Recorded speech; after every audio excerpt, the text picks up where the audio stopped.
The Charles Adler Show starts now. So I've been looking forward to this for a long, long time. Max Fawcett and I haven't shared a studio since pre-pandemic days. And I see him on all my friends' shows. I see him on Ryan Jesperson elsewhere. Of course, I'm reading him all the time, National Observer and everywhere else he appears. And he's one of my favorite Twitter characters because he likes taking on the guys who are, I guess, part of the so-called CPC base, some of whom come across as people with a vocabulary of 8, an IQ of, maybe 68, tattoo on the eye, but they're loyal. They're there. I don't know if they're writing checks. I don't know if they're getting out the Visa or MasterCard, but they're all over Twitter. And then you've got these people who impersonate them. And then, of course, you've got the bot farms that have almost no followers and get a little more rude, a little more in your face. And Max Fawcett has fun with all of them. Max, welcome back to my show, this time the podcast edition. It's great to see you.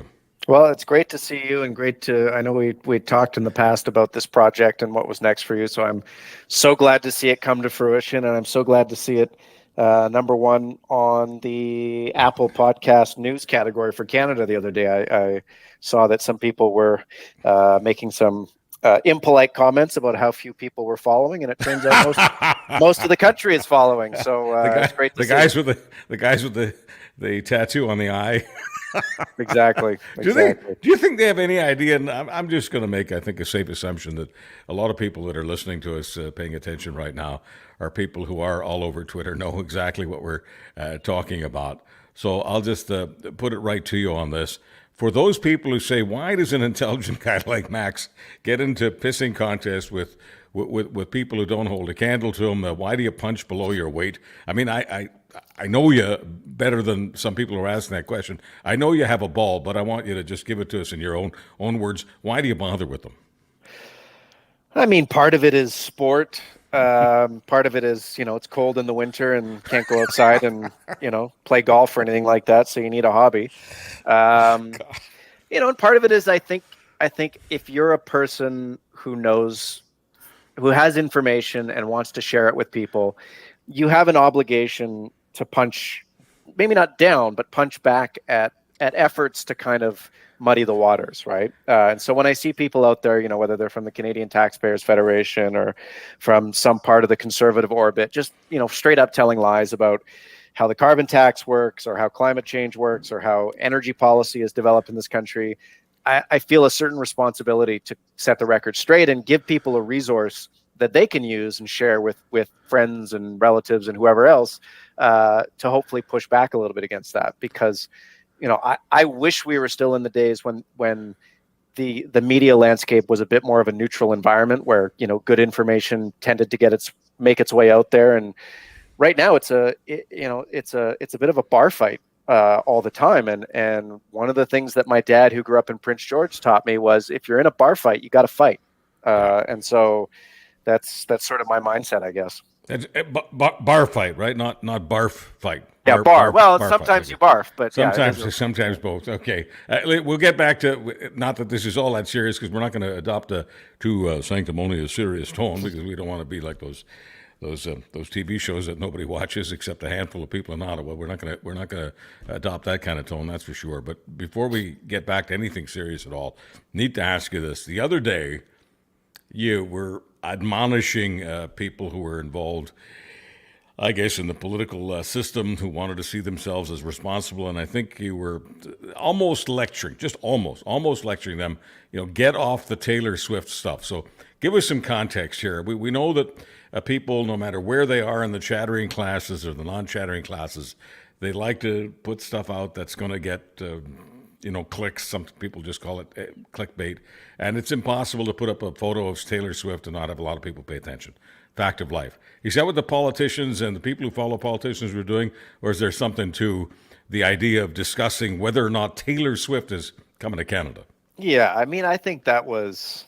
look, I have a a quote unquote Swiftie in my house. I know how seriously these people take her attendance, and they want to follow her and see her live in person. So I get that part of it. But I mean, I really think it started with a conservative MP who put forward a motion who wanted to file a grievance because she wasn't touring in Canada.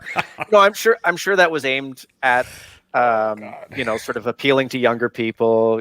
Politicians always want to find new ways to appeal to younger voters. Look at the NDP and their fascination with TikTok. So that's sort of par for the course in some respects. But it just feels to me lately, and then the Prime Minister piled on with his own tweet where he was sort of imitating the sort of Taylor Swift language, and I just think it's beneath them, right? I think that we have a lot of serious issues that we have to deal with as a country right now. And I had a lot of people telling me, "Oh, lighten up, don't take it so seriously." But I came into politics, 2 decades ago, believing that it was serious, believing that it was something that deserved our serious and sober attention. And so I just think there are better uses of everyone's time than trying to basically rattle your tin cup at a global superstar who makes decisions on where she tours, not on the basis of tweets from politicians. She makes those decisions based on her own schedule, what's best for her self-interest. And it just looks weak. It looks frivolous. And I just really wish that our elected officials would take their jobs a tiny bit more seriously than it seems like they do. I know that their jobs are hard. I know they work hard, but bring a different sort of attitude to the table. You look at the leader of the opposition, and he is always using these juvenile memes and YouTube videos and things like that. And I know that it's designed to appeal to a certain demographic, but again, it's beneath the office that he's trying to run for. And my critique is for all parties. They're all doing this, and I just don't think it's a good look. So, is it a good look when someone like Danielle Smith, a premier, and the opposition leader Pierre Poilievre stand beside somebody looking like they fully endorse the somebody they're standing beside, who's wearing a T-shirt talking about straight pride? Essentially, I'm not going to repeat all the language. It is also juvenile, but it's basically an anti-LGBT shirt. I don't want to do deep penetrating analysis on the dumb message. That's what it was. You can see it from 1,000 miles away. Both of them stood beside him, and then I guess had their mediocre spinners put out the message that they didn't see the shirt. We all know that messages on T-shirts are designed to be so bold, so simple, and so easy to see that unless you're drunk as a skunk or an absolute moron, it's impossible to miss the message. Whatever I may think of Danielle Smith and Pierre Poilievre, both of whom I've known in my real life, whatever their politics are and whatever divergences there may be, I certainly don't think of them as drunken morons. So what's Maxwell Fawcett's take on what the T-shirt controversy and the LGBT controversy is all about in Alberta, and why are these two conservative Pauls so interested in, on the one hand, pandering to the anti-LGBT crowd, and on the other hand, pretending that they didn't see what they saw? Oh, where to start there? So I used to do the job of, I think they call it basically a political body person, right? You work with the candidate, you bring them their coffee, you make sure that nobody they don't want to talk to doesn't talk to them. It's a sort of lower rung job in the political ecosystem, but it's one almost everyone does at some point. And there is no earthly way that they did not know what was on this T-shirt when this person was taking a picture with her. It's a little bit frustrating or whatever to see a bunch of people in the media, political scientists and whatnot, saying, "Oh, well, it's so strange that her staff let her down, or it's so strange that his staff didn't do their job." And it's like, no, they did their job. They wanted this to happen. This is a deliberate strategy that conservatives use to simultaneously wink to their base to let them know that, I got you. We're on the same page on this stuff. And then they go and they issue some half-hearted apology to the rest of us saying, "Oh, gee, I didn't see it. If I'd seen it, I certainly wouldn't have done it." It's we've seen this so many times already. You'd think that people would wise up to the shtick here. With Pierre Poilievre, it was really obvious because they had him behind the hay bales, and it was just obvious that they had set it up. So you've got Pierre Poilievre meeting the guy in the shirt before they take the shot. So it's not really in doubt. I don't want I don't want to get into this business. I realize that a lot of people in media have the attitude that they're not supposed to challenge anybody. They're just supposed to be, I don't know, they're just supposed to take down whatever they're saying because that's objective. I mean, I find that weak, but that's what they do. So, but I don't want to pretend that the media is so stupid that they didn't know that they were being lied to. Do you object to my take on that? Do you think that there ought to be some media elders weighing in every now and then, saying that when it's obvious, when you're obviously being lied to by Danielle Smith, when you're obviously being lied to by Pierre Poilievre, you've got to say something. You've got to get in their faces. You've got to say something like, why are you insisting on telling me something that is demonstrably untrue? Is that something a media person should be saying to either the premier or the opposition leader or both? Probably not. I mean, they have to pick their spots, especially in this landscape right now where the media is so sort of demonized by conservatives and so on their heels about the bias of their coverage. And here in Alberta, there was that big story that the CBC published around Premier Smith reaching out to prosecutors in a case with the Coots border blockade, and then CBC had to come out and apologize and retract a part of the story. So they're really on their heels now. So I would not recommend that they, sort of pick their spot here and say, no, this is, you're obviously lying, because there's no way to know that and there's no way to prove it. I guess maybe they just sort of have to play along with the charade. But, as to the charade, it's very clear that Poilievre and Smith are doing something here. I think both of them, in their personal views, if you gave them truth serum, they fully support LGBTQ rights. They're both sort of libertarian-minded people. Poilievre, in a speech in French during the last leadership sort of pre-campaign, indicated as much, that he was fully supportive of LGBTQ rights. He's never said it in English, I don't believe. He certainly never said, he's never come out forcefully and defended and validated the perspective of the LGBTQ community. So he's clearly trying to have it both ways, that people in Quebec know he thinks a certain way, but people in perhaps Alberta or the rest of Canada don't know that. I wish that he would just tell people what he actually thinks. I don't understand why you would get into politics to not tell people what you actually think. That seems incredibly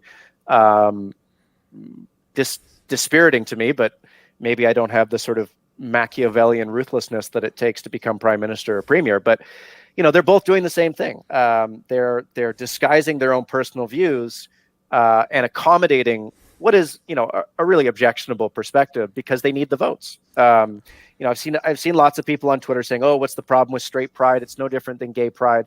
Give me a break. Nobody has ever been discriminated against because they're straight.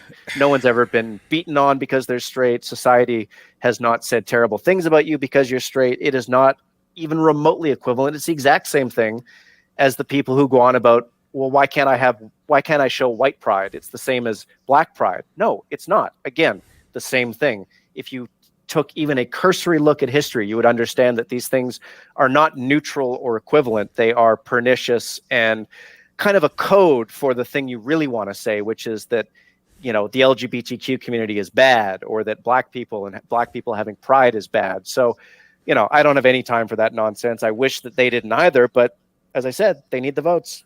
So I don't tend to, when people confront me with stuff like that, what's the difference between white pride and black pride and straight pride and gay pride? Like, I just don't, because I just make the assumption, and help me with this, because maybe I'm a bit of an SNOB on this, Max, but I don't believe that comments like that are coming from an honest place. I think it's an immature sort of propensity for a confrontation that is absolutely needless. And I always assume that they just want me to somehow get exercised, because that way they're, quote, owning a lib. I mean, it's like some of the T-shirt indicated that if you are born, if you exist because two straight people had sex. And I thought to myself, of all that, I sometimes talk about the guy with the low IQ and the tattoo on the eye, but I'm thinking, what could possibly be dumber than thinking that two people who are today out, one gay, one lesbian, never had sex with a member of the opposite sex? I mean, so I don't challenge it, but let me just ask you for sort of an honesty check here. Am I missing something? Do people actually believe that before people came out as I say, gay or lesbian, that when they had partners and they were involved in a heterosexual relationship, that they were celibate? I mean, what is that? What they believe? Yeah, I mean, it defies any sort of realistic appraisal of the situation. But the people who take this seriously, and I think you're correct to sort of identify that a lot of it is just trolling. It's really just to get a reaction, to piss off the people they hate. That's the game. But for anyone who actually believes that gay people have never had biological children, I mean, it's just a fundamental lack of curiosity about the world before they were born, or before 1 year ago. And there's a lot of people out there who just aren't curious. And I think you're right. You can't help people like that. There's no argument that you can put forward to them that's going to change their mind.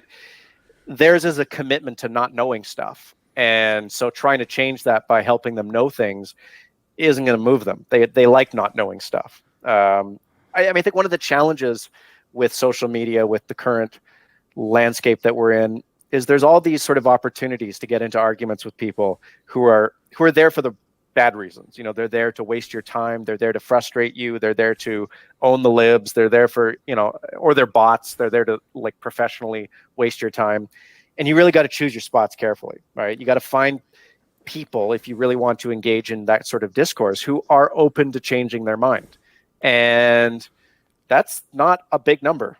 I mean, it never was a big number. It's not like social media totally invented that reality, but it's a much smaller number than it ever used to be, because we're all having these arguments in public, in full view of everybody. And to change your mind, I think, looks weak to a lot of people. And you used to be able to do it in the privacy of a in-person conversation or a classroom or whatever it might be. Now you've got potentially millions of eyeballs on you all the time.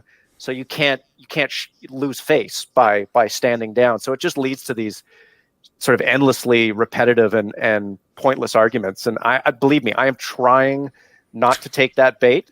I'm not succeeding as much as my wife probably would like, but every day is an opportunity to do better, and I'm trying. All right, let's just I guess cut to the chase here on this. This is all under the rubric of culture war.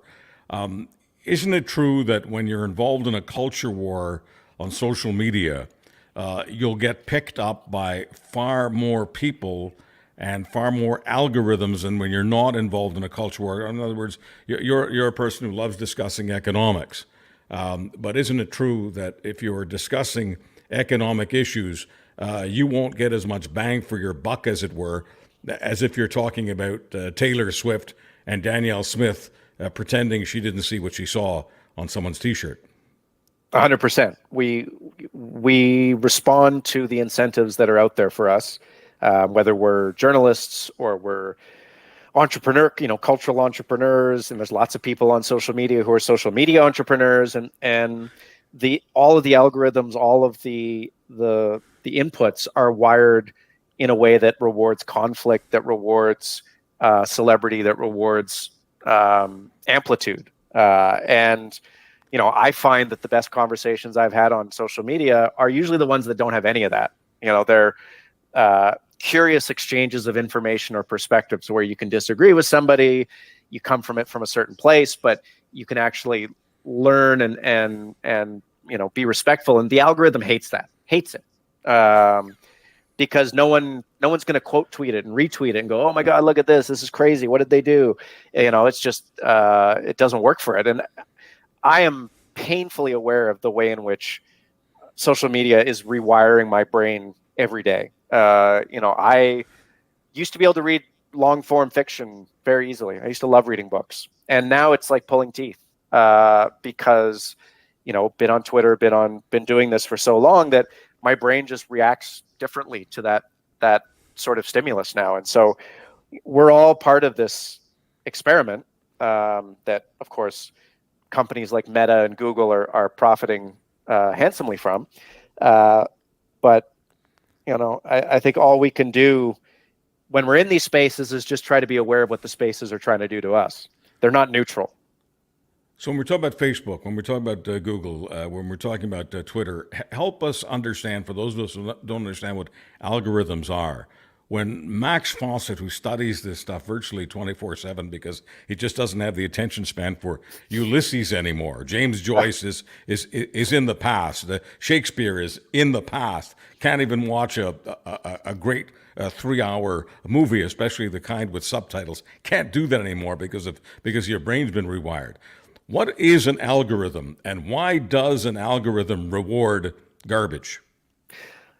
I mean, in fairness, Joyce was always a slog, but yes, everything else you said there is correct. I mean, an algorithm is basically a rubric that has been programmed into a social media site that learns from your behavior and rewards and feeds what it thinks you want, right? So, with Twitter, it used to be that the thread, your feed was just who you followed, and their stuff would come up in chronological order. So if I posted a tweet on politics at 2 p.m. and then Charles Adler posted a tweet on something happening in Europe at 2:15, they would show up in that order.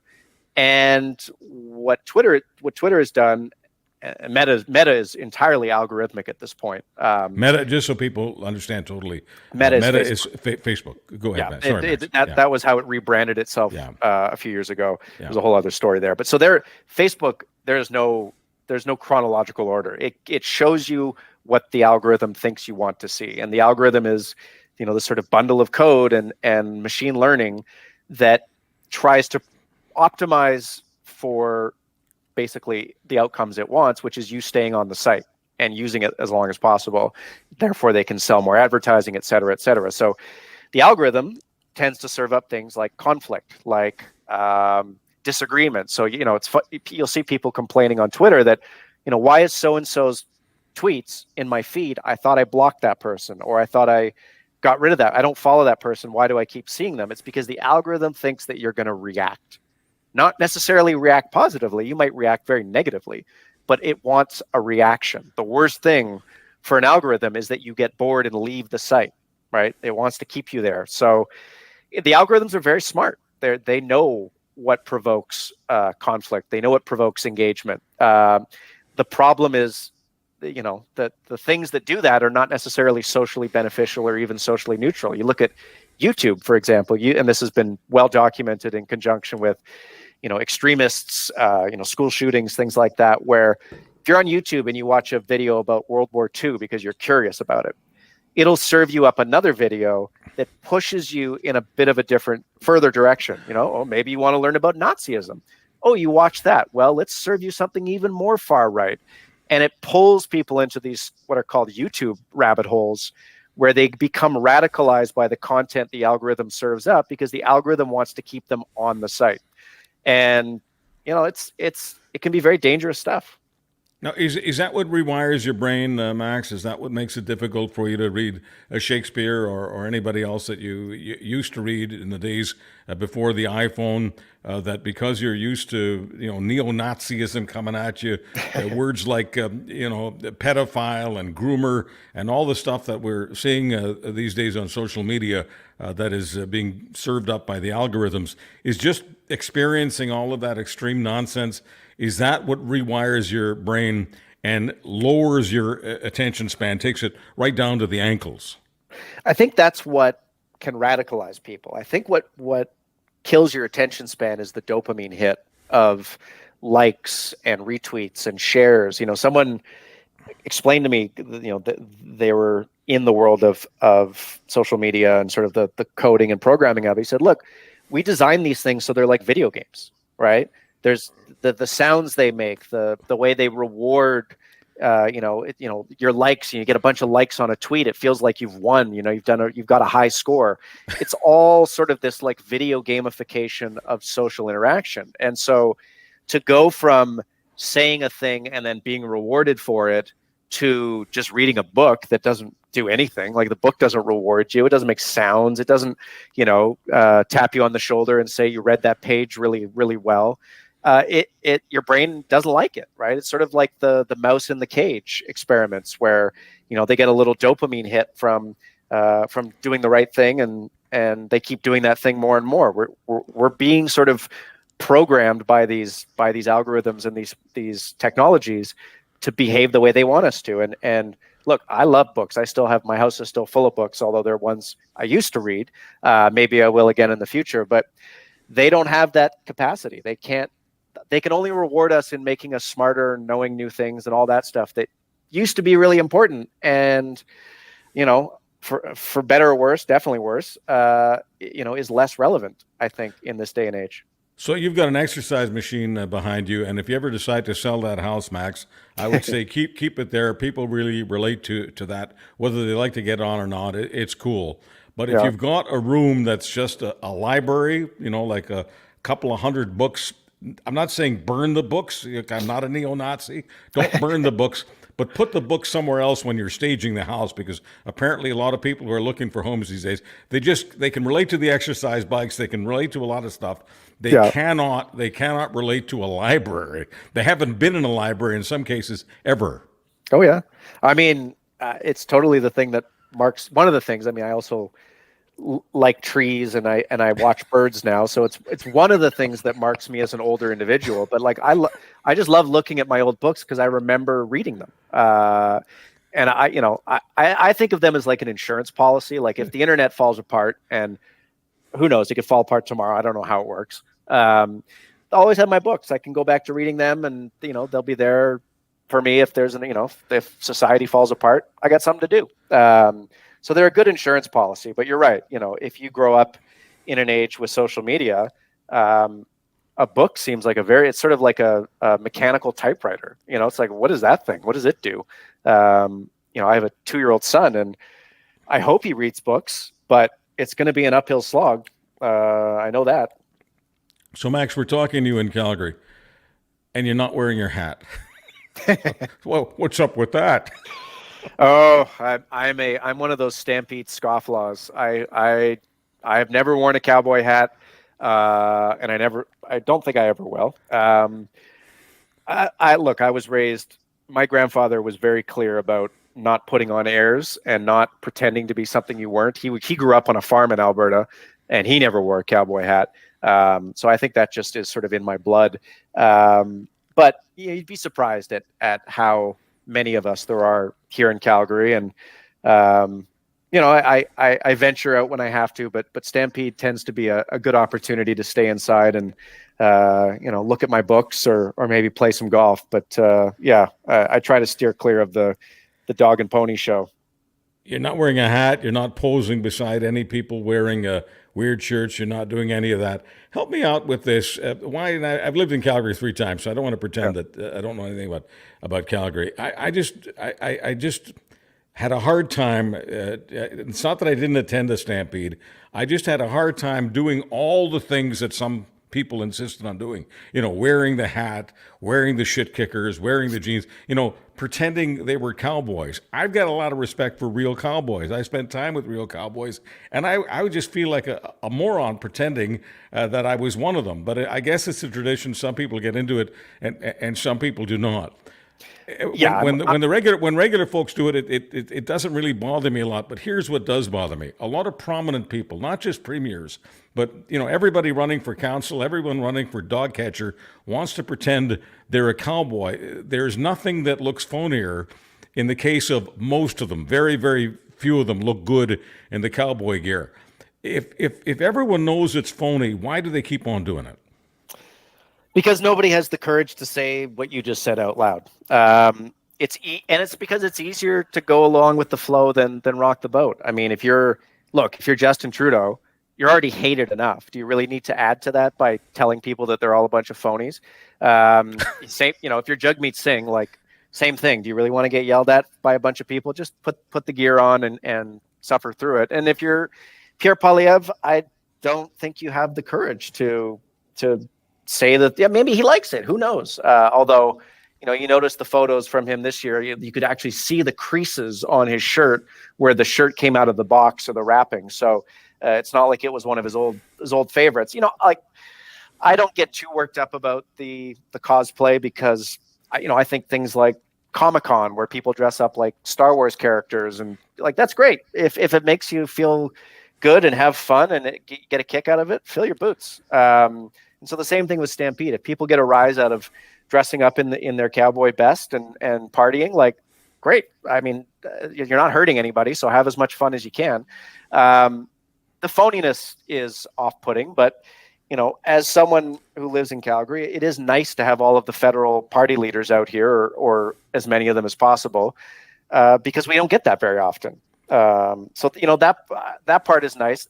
And I will say, in fairness to Stampede, when I came here in 2010, there was a lot of parts of the culture that were really bad, really sexist, really race. There was like the Indian village, which was like, you would have people come and like dress up in indigenous sort of clothing, and it was like very bad. It was in very poor taste, and they've cleaned a lot of that up. They've cleaned a lot of the sort of toxic elements of it up. There's still a bit of a party culture, but there's also a party culture around sports teams. So I don't think that's unique to this, and they do a lot of good things in terms of fundraising and all the rest of it. So I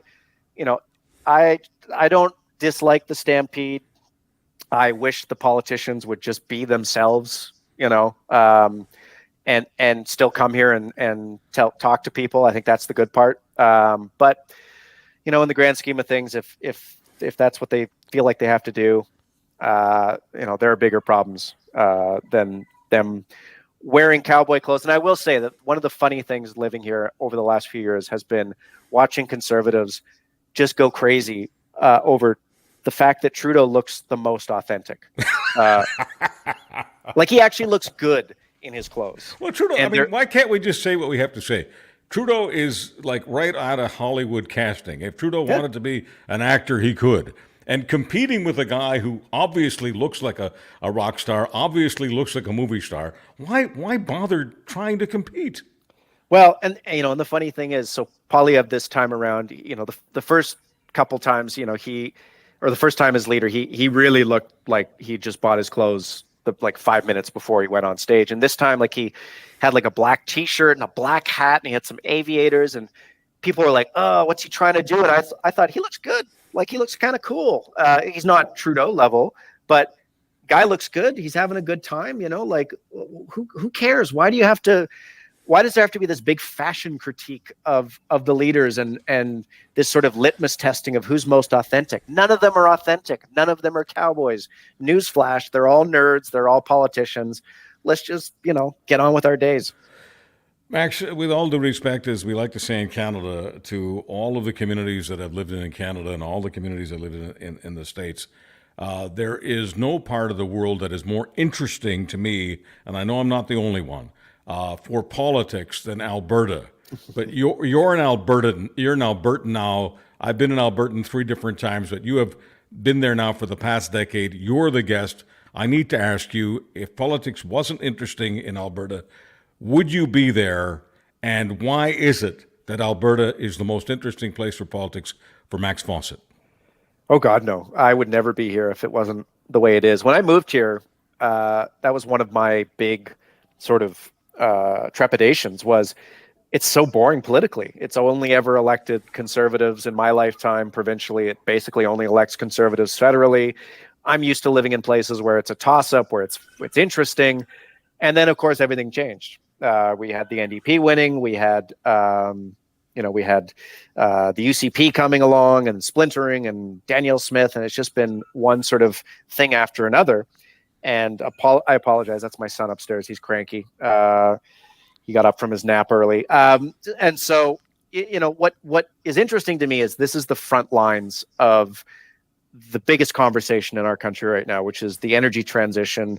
How fast is it going to come? What impact is it going to have on our country? And how do we manage it most effectively? And where else would I rather be than at the very, very front line of the most interesting conversation in the country? When you're talking about it from Ottawa, talking about it from Toronto, it's not the same thing. The choices that are made here are going to define a lot of things about our prosperity over the next 10 to 20 years. And so, it's not going to get any less interesting in the years to come. It really, really is just going to get more and more complicated and fraught and interesting. And I can't, not just because of the housing market, but I really can't see myself going anywhere else anytime soon. So why is it that Alberta has the most interesting political characters? As you say, they're generally all conservative, but even the conservatives are eating their own all of the time. I've lost track of the amount of conservatives that have been thrown out by the various conservative parties simply, in the last 15 years. What is it about Alberta? What is it about the environment there that creates the characters? And more important, what is it about the public that they tolerate people as premiers? They tolerate people in political leadership, the kind of folks that they wouldn't want to work for in real life. The characters, just a euphemism for what they are. Yeah, it's an interesting sort of conundrum where the conservative politicians out here talk endlessly about sort of the virtues of the public and the people and the voters and their base, and they really kind of make this great character out of them, and then almost inevitably that character drives them from office or causes them no end of heartache and headache, and I think there's this kind of perpetual dissatisfaction in some respects here. A lot of it really is a creature of basically the last 10 years where oil prices have suddenly kind of fallen on their head, and people feel uncertain about the future and they want someone to blame. Part of it is, conservatives keep bringing back people from Ottawa and thinking that they understand how Alberta works. And, we saw this with Jim Prentice, the late Jim Prentice, bless his heart, wonderful man, but didn't really have a great sense of the pulse of Alberta because he had only ever really run federally, and running federally in Alberta, especially in Calgary, is one of the easiest things to do on earth. You could nominate a ham sandwich and it would probably win. And so they didn't really have the full sense of how hard it was to govern the entire province. Jason Kenney obviously ran into that with COVID. He learned very quickly that what rural Alberta wants and what urban Alberta wants are very different things. They're hard to reconcile.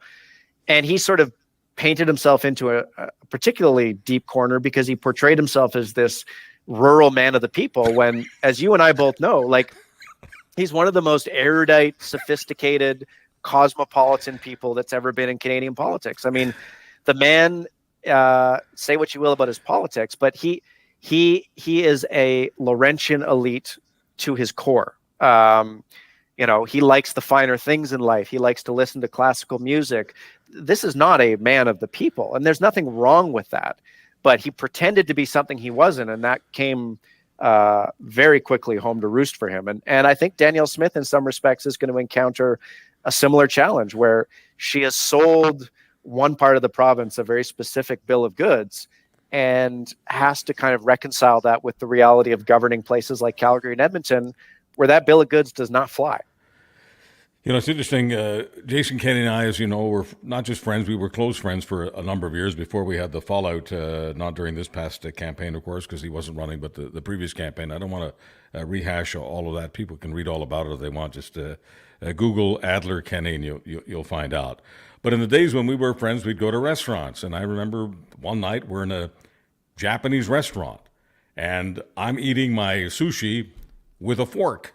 And Kenney at the time was the immigration minister and multiculturalism minister. And he says to me, Chuck, don't you know that you're with the multiculturalism minister tonight? I said, yeah. I said, I know what you do for a living, and I know what I do for a living. And it's a free country, and I'm eating with my traditional Western silverware. What is your problem? And Jason says to me, excuse me, I should say, Mr. Kenney says, but we're friends. Jason says, I'm personally offended. I just said, blow it out your blowhole, man. I don't care if you're offended. I'm in a free country.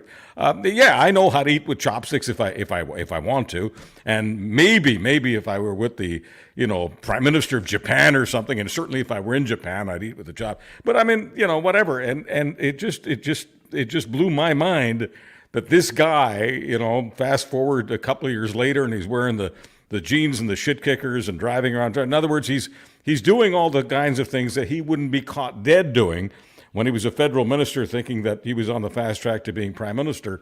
And I had the same reaction that I sometimes have to politicians doing the stampede. I think, oh my God, people in Calgary know that, and people in Edmonton know, people in Alberta know that you're not a rural guy. They know that you're, as you say, Max, Laurentian elite, kind of an Eastern bastard. Why are you doing this? By the way, I guess he did the right things for himself politically because he wedded the two parties, basically eliminated the PCs. It just became one big wild rose party, and he did win the election.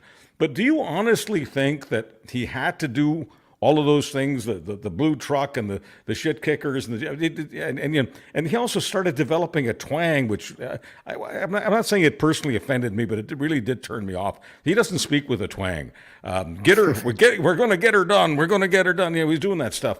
Kind of like a really bad country disc jockey. All of a sudden wants to pretend that he's from Oklahoma, even though he's from Lloydminster. So I just need to ask you this. In light of just looking at all of this in the rearview mirror, do you think Jason Kenney would have been unelectable had he not been just as phony as a $2 bill? I mean, hindsight is 2020 and all that, and you never know how things would unfold in a different scenario. But I think it's pretty clear that he probably could have won with just the PC banner, with him leading the PCs. It obviously would have been much closer. Maybe the NDP would have been able to split the right again, although I really don't think so after the 4 years in government that they had. But let's say he had won with either a minority that was supported by the Wild Rose or a sort of a small majority. Imagine how much easier it would have been to deal with COVID from his perspective. Well, that's where I'm coming. Sorry, that's where I'm coming from, Max. I think that if he had not done if he had not wrapped himself in plastic, he wouldn't have created this bizarre expectation of people in rural Alberta that he was one of them. Get her done. Sorry. Yeah, go ahead. He would have had the ability to govern the way I think in his heart he probably wanted to, which was still to sort of lean towards more freedom, more choice, all that stuff, which is sort of traditional bedrock conservatism, but also listen to scientists, listen to experts, and when things needed to be done, to do them. And yeah, I think it would have been much easier to govern without that rural part in his caucus. And I think Danielle Smith is going to learn the exact same lesson at some point, that you live by the rural caucus, you die by the rural caucus, and it just really, to me, it's a question of how long it takes before that happens. And there's a lesson in that for Pierre Poilievre, I think. He's sort of doing the same thing at the federal level. It's not a rural caucus, but it's it's the PPC part of his coalition that he's constantly bending over backwards to keep in the fold. And I remain unconvinced that it's worth the sacrifices that he's making in parts of the GTA, parts of Greater Vancouver, where the things he's saying and doing are really off-putting to the kind of voters that he needs to win. And again, maybe his path would look a little different, but I think it would be a little more comfortable for him because, again, he is pretending to be something he's not.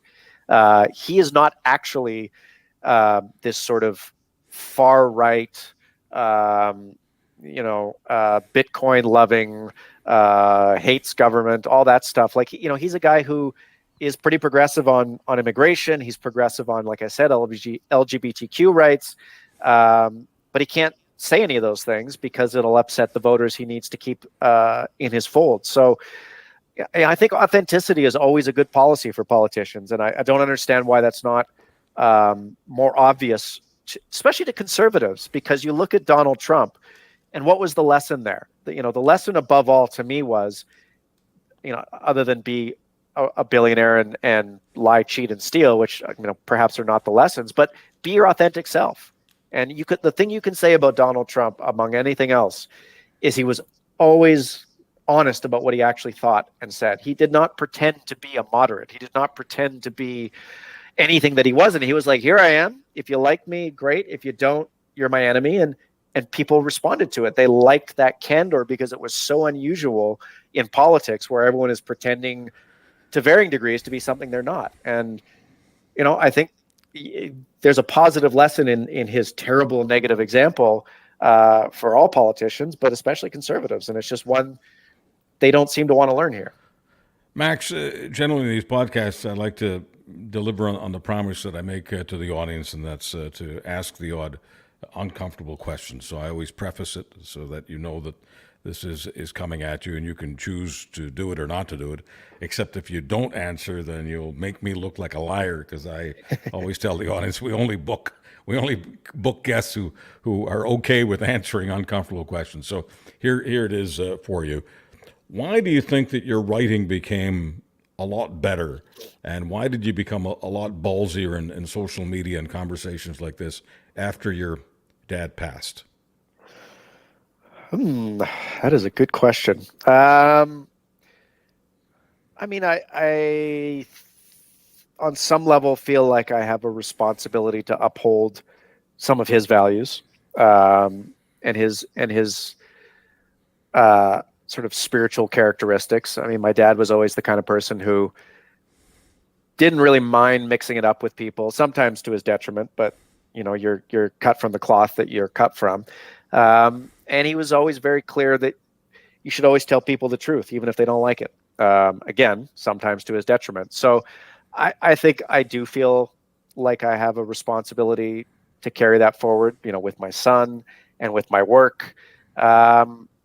And yeah, it's me, not to get all kind of airy fairy or anything, but maybe, some of him is suddenly now sort of in me and my work and my presence in these things. It was funny when he was alive. I remember trying to explain Twitter to him because he didn't understand it. He was like, "Why are you wasting all your time on this?" And I sort of said to him, "Look, not to be rude, but if you were like 20 years younger, you would be all over Twitter because you get a chance to yell at strangers all day long. Like it's everything you've ever dreamed of. You get to pick fights with people on any subject you want and they'll engage." And he used to love doing that. So, I kind of feel like that's an area where, I'm kind of, like I said, carrying his spirit with me, and, that in fantasy baseball, which is a whole other cup of tea. But, yeah, I mean, I think that's one explanation for it. The other one is, the timing of his passing kind of overlapped with the birth of my son. And,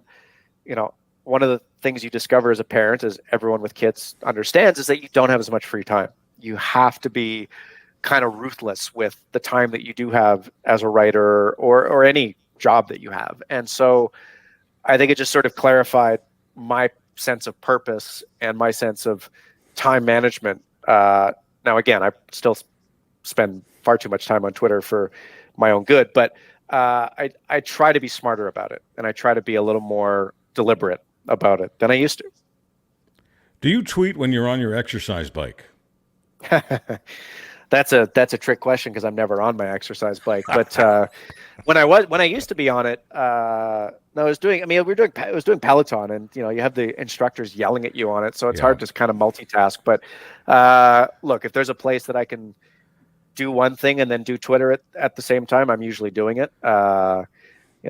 Which again, you try to be careful about it, but it's it's an addiction, and I'm not shy about acknowledging that like absolutely, like a lot of people, like a lot of quote unquote power users, as they call us, a little bit addicted to all the dopamine hits it gives you, and I'm actively in my life trying to find sort of more organic substitutes for that. Not just because Elon seems determined to blow the entire thing up, but because I can recognize that it is not the world's healthiest way to live. Max, I'm really sorry that I never had the pleasure of meeting your dad and having a beer with him, or a cup of coffee or a steak or anything. But I'm very, very confident, based on everything that I've read in your many writings about him, that you've got some of the best of you in him. And even better news, I'm confident that your son has some of the best of your dad. What's your take, just based on what you see in your son's personality right now? Does he remind you of your pa at all? Well, I mean, I'd say the willfulness, but it comes from all four sides of his family tree. They're all willful, so I'm not sure my dad gets full credit for that. We'll see when we start exposing him to baseball more. If that takes naturally, then that's a good sign that my dad's rattling around in there somewhere.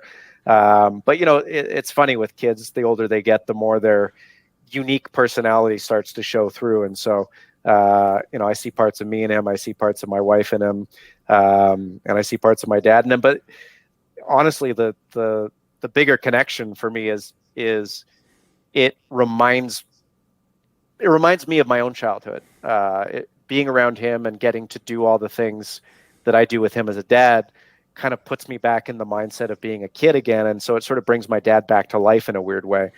He's sort of always present whenever I'm doing something with him, which is really nice. Of all the good things about having a kid, and look, I was very skeptical about having children right up until the moment it happened. But one of the very good things is it's this constant sort of access point to memories that I have of my dad. And, it's a blessing. So, Max, thank you so much for rattling around with us here on the podcast. And we've got to do this again. Thank you so much, and good luck to you in everything you do at the National Observer, and of course your own podcast, and of course with your wife and son, the son you never thought you'd have. But I have no doubt that of all the things that you're proud of, including your relationship with your father and your relationship with the media and your relationship with Twitter, I have zero doubt that the relationship you're most proud of is one that you have with your child.